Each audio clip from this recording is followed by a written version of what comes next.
diving.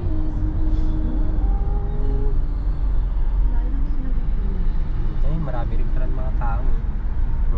Maaga pa sila nag-jogging. On the other side. Grabe, laki pala dito. Baka marami rin halahan doon kasi. Guys, ang sarap pala talaga dito pag kumain, no? Pag dito yung breakfast mo araw-araw, no? Along the tawag yan? See, dito kami lahat ngayon dahil ito yung hinahanap naming init sa dagat. Kailangan mapawisan kayo ni Mama. Oo, kasi we're staying for almost 6 months sa UK. Kaya, so habang nakatingin kami doon, ngayon, nakikita yung dagat. Ayan. Kasi dito, as I mentioned, I think 2 days ago na nandito kami, na hindi pa na-develop yung place. Ngayon makikita nyo. Iba naman yun, yung pinuntahan natin. Oo nga, iba nga, pero dyan lang yung part na yun. Oh, sige na. Ayan. Ayan. So, Stable. Sa sunod nga magdala ako ng salamin. May salamin ako doon. ayun, kumakain doon yan ako. Ayan. Masakit yung paa Ang mo. sarap ng ano. Mahal ka na corned beef. Meron doon chicken. Yan, ito naman si Joen. Tingnan mo na, very relaxing pag kumain. Ayan. Poging-pogi talaga siya. Ayan. So, shout out muna sa mga Kamag-anak sa Pilipinas. Isama sila mga passion na family, mga Desena family, mga Clavero family. Nasaan na kayo? Pulaw. Shout out Pulaw family, lahat ng mga relatives na hindi pa na-mention. Ayun, nandito kami ngayon having our vacation. Yan, we are relaxing. See, makikita nyo na ibang lahi nandito na. Ayan, ano na sila. Gusto kasi nila yung talagang ang init ng tag 12 noon, no? So ang Pilipino talaga yung init, ang hinahanap nilang init yung pang alas 6 ng umaga. Yan kasi ang Pilipino, no? So, palagay mo to.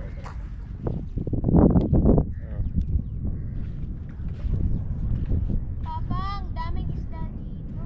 Oo. Nakakahalis na.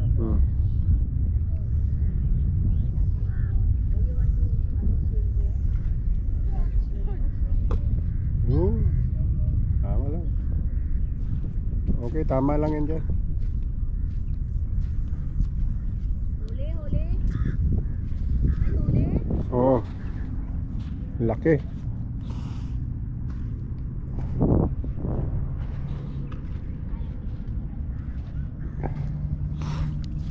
Makita mo pag-pig talaga. Pag-artificial naman. Anong ginagawa niyo dyan? Hindi transparent. What's that? Artificial din naman. Artificial lake. Grabe, oo. Lake artificial. Yung ang Jumeirah Lake. Jumeirah River. Hello guys, pagkatapos namin magpaputi sa UK. Ito guys, nagpapaitim kami sa Dubai. Tipikwak! Ano ka tipikwak?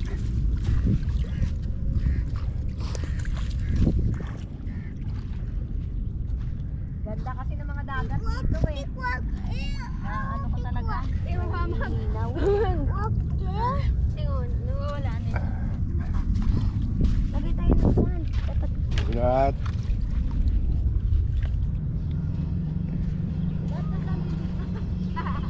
Ayun mo. ayan, laki! Ay, laki! Ano isda yan? Ikaw na kukuha. Yay! Ikaw na kukuha. Ay, pampano si Tart. Ambi Ikaw na ako. kuha. Ikaw na kuha. Uy, pampano. Ay, si Brim. Si Ta, ay, Bel. Bel. Si Brim. Si Brim. Hala, si Brim. Si Brim. Yan si Tart. Yay! Mayroon pala dito eh. Si Tart, dalian mo na mamatayan mamaya para sa riwa pa. Oh, one down. One down. Bel, Magalaw pa! Ina. Dito natin lagay. Kuha tayo Lagyan ng tubig. tubig, lagyan mo. Alam mo, Lagyan mo paano? Picture nga, picture mo na! Video. Ang galing. Ang galing. Lagyan mo video. Lagyan Galing mo video naman sa ba? Galing. Paano mo siya si Tata kuha? Si Brim and Bell, di ba? Ayan na, tama. Bell, no? Si Brim, Bell, no? Bell, si Brim. First catch of the day. Yay! Galing! Yay! Mga 5 kilo. Ang dami pala dito. Paano pala magano nito? Eh, baba mo po, tapos yan. Ang galing ni Papa! Yeah! First experience niya yan. Yeah! Experience. Yay! Yay! No! Oh, no, Grabe, ang laki. Nagustuhan nila yung hipon. Manahawa ako! Saan naglalagay ng sand? Yeah! Ay, no, don't put the sand. The Wala na. fish will die. We don't have, ulam. Ulam na kami. Oh, magkano si Brim? 45 kilo. Di ba, Bel? 45 yun? 35 na. 35? Sige na. Alam mo Wow! ma, ang tamis niyan pag niluto agad. Ayo. Mga tao. Mga tao. Anong kinukuha yung mga tao? Saan? Yan, ano yan? Patingin nga. Lapit. Ano yan? Clams. Pati nga. Why? Oh. Ano, marami? Yun lang ba lahat? Hindi, madami. Pati nga. Oh, that's what they got. natin. What got. Hindi kayo bawal dito? Bawa. Kasi meron tayong permit, di ba, mag-fish? So all kinds of even its shell. May permit na tayo. Okay. Tsaka dito guys, no, na ano, yung lifeguard dito talagang very attentive. Pag lagpas ka dyan sa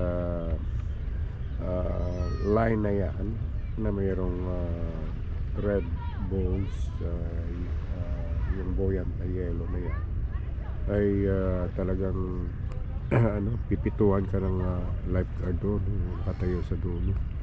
Yung dalawa nga dito nga almost na nakaka-reach na dito sa line na yan ay pinituan na. So ibig sabihin warning na huwag kang lalagpas sa line na yan.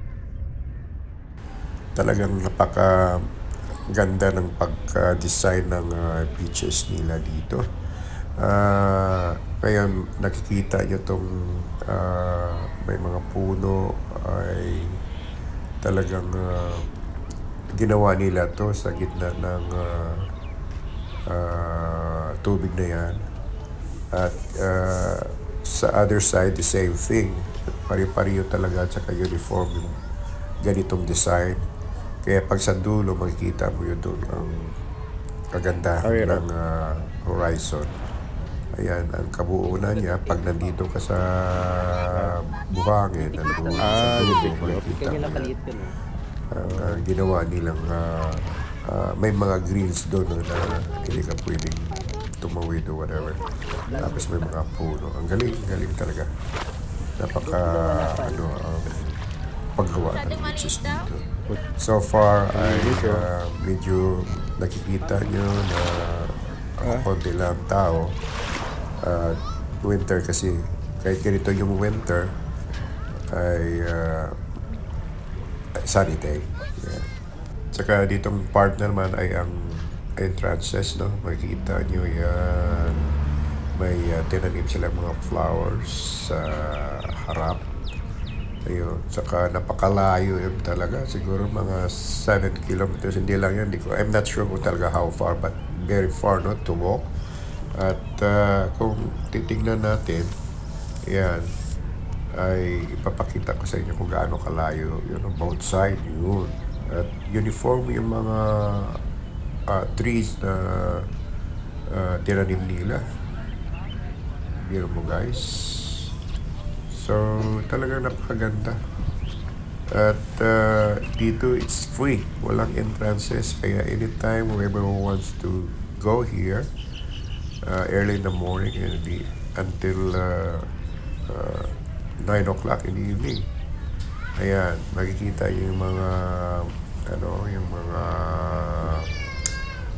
ano diyan, yung silong ay may mga ilaw yan, ka-solar sa gabi, automatic may ilaw.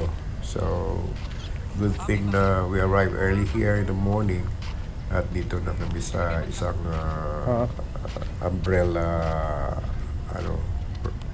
resting chair. Ayan. Tsaka nilagyan nila yung footway papuntang dagat para sa mga olds or seniors na hindi makalakad.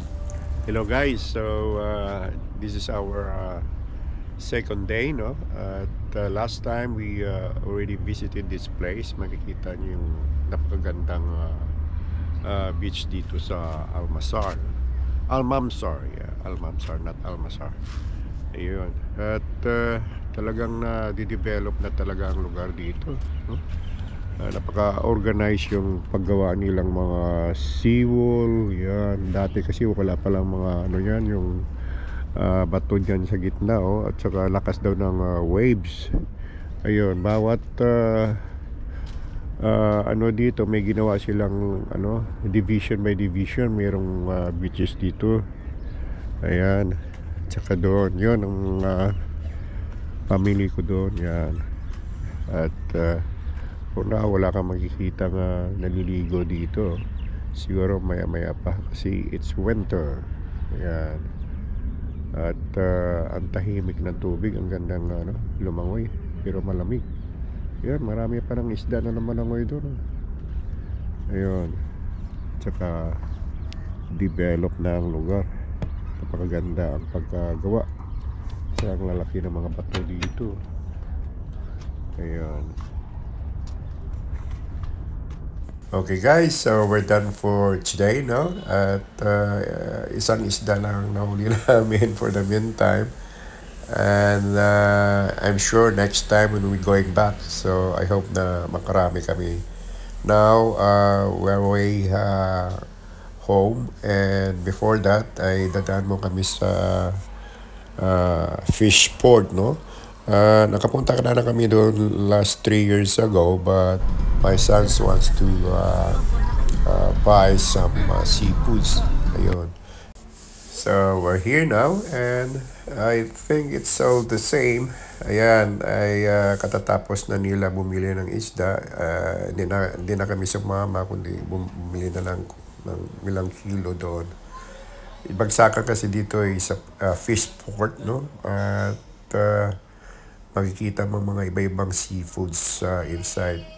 Anyway, we just only stay here for a few minutes just to take a look in how it looks like. So, as I said, it's all the same. Yeah, napaganda talaga. Floating ano pala yun, no? Ano nag-float yung... Floating.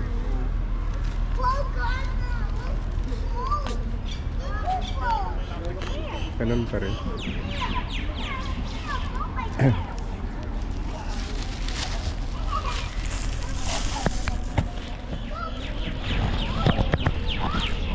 Ito pala guys, galing kami dito sa waterfront market. Yan, dito yung pagsaka ng mga isda sa loob. Ayan, nakita mo yung building na yan. Ayan, tapos dito sa alongside, ayan, ano na siya, dagat. Dati walang masyadong mga buildings dito at may konting development after 3 years. Ayan.